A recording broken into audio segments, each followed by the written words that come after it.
Main যে উদ্দেশ্য সেটা হচ্ছে আমি কিন্তু মানে এক মুহূর্ত আমার ওইখানেই থাকার কথা ছিল, কিন্তু আমি ভাবলাম একদিনও যদি আমার আগরতলায় আসি তাহলেও কিছু কাজ তো করে যাব, সুবিধা হয়, এর জন্য কিন্তু আমার আশা। আদারওয়াইজ আমার দিল্লিতেই থাকার কথা ছিল, কিন্তু যে কারণে আমি আজকেই যাচ্ছি। একটা দিন আমি গতকাল দেখুন আসার পর থেকে কন্টিনিউয়াস কিন্তু কাজ করে যাচ্ছি, তো এই সুবিধাটা হলো এর জন্য। আদারওয়াইজ তো আই উড হ্যাভ স্টেড দেয়ার। আবার যাচ্ছি আমি, তারপর সেখানে হয়তো বা কিছু কথাবার্তা হতে পারে। না, এখনো এক্স্যাক্টলি সেইভাবে ইনফরমেশন আসেনি, কিন্তু একটা মানে আন্দাজ সেটা। কারণ আমাদের যে নিয়ম নিয়ম অনুসারে আগের থেকে কিছু বলা হয় না, একদম 11th আওয়ারেই বলবে যে, কারণ অনেক প্রসেস থাকে, প্রসেসের পরে যখন সিদ্ধান্তে উপনীত হয় তারপরেই বলে যে আপনি চলে আসুন, তখন কথাবার্তা হবে। কেন্দ্রীয় স্বরাষ্ট্রমন্ত্রীর সঙ্গে কথা হওয়ার সুযোগ কি থাকতে পারে? হবে, চান্স আছে। স্যার, এই সময় আরেকটা বেশি গুরুত্বপূর্ণ বিষয় হচ্ছে বিভিন্ন বলেছি আমাদের অনেকে ব্যঙ্গ করেন ডাবল ইঞ্জিনের সরকার, ডাবল ইঞ্জিনের সরকার, কিন্তু এই ডাবল ইঞ্জিন সরকার মাননীয় প্রধানমন্ত্রী যে আসার পর যেসব কাজগুলো করেছেন, আজকে গত 40 বছর 50 বছর ধরে নর্থ ইস্টার্ন রিজিয়নকে অবহেলিত করে রেখেছে। এখানে আসার পর যেভাবে আমাদের বিভিন্ন যেসব 11টার থেকে 12টার যে মৌ হয়েছে, সমঝোতা হয়েছে, যারা টেররিস্টরা ছিল, আপনারা দেখেছেন এর আগে কোনোদিন কেউ মানে এই বিষয়ে দেখেও নি। তো এই জায়গার মধ্যে অনেক সময় যারা সারেন্ডার করেছেন তাদের বিভিন্ন সমস্যা থাকতেই পারে।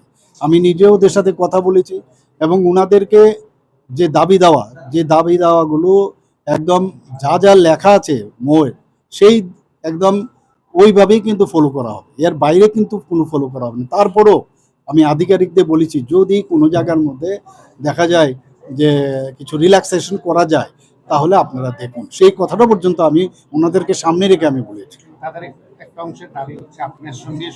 সে আমি দেখা করে নেব, কিন্তু তার আগে আমার সাথে দেখা করলে যদি উনাদের সমস্যার সমাধান হয়ে যায় তাহলে আমার কোনো অসুবিধা নেই, আমি তো আগেও বসেছি।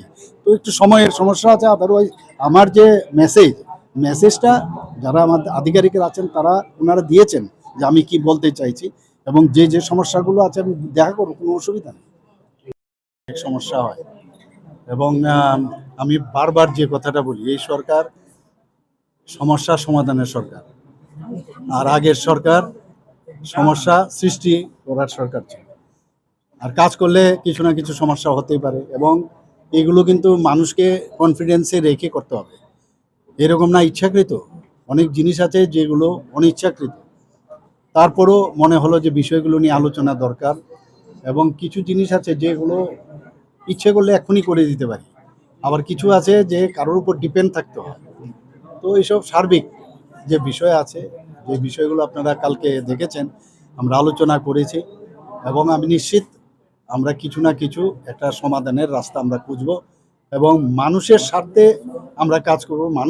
মানুষের ভোটেই কিন্তু আমরা আজকে চেয়ারে বসে আছি, সরকার গঠন করেছি, কাজে মানুষকে বাদ দিয়ে কি করা হবে, কাজে ওনাদের যে সমস্যা এবং কিভাবে সমাধান করা যায়, আমরা বিরোধীদের কনস্ট্রাকটিভ যে চিন্তাভাবনা তাকে আমরা সম্মান জানাই, কিন্তু আননেসেসারি যেভাবে ঘোলা দলে ওরা মাছ ধরার চেষ্টা করে তাকে আমরা সমর্থন করি না, এবং মানুষকে খেপিয়ে দেওয়ার যে চেষ্টা সেটা আমি বলবো যে আমরা অত্যন্ত নিন্দনীয়, এই ধরনের করা উচিত নয়।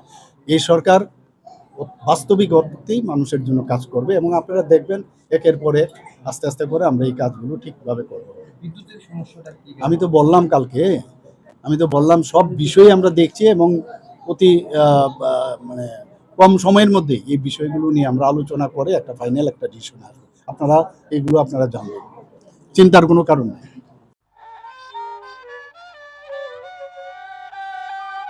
হায়ংহা বুসারকনি সালো হায়ংনি যত লুকুরকনো হামজাকমা tei khuluma yafaro titi AADC-ni bwkhak-twi hani busarokni hukumu mukumu buni slai juda buni slai kuchuk buni slai kotor hani busarokni kanmung chumung rwchabung musamung chamung bebak belai-khe bolaijago hayungo chwng titi AADC hayungha busarokni salo diayo hani busarok teibo kuchugo kathon tei hayung gwnangwi sinimung manthon।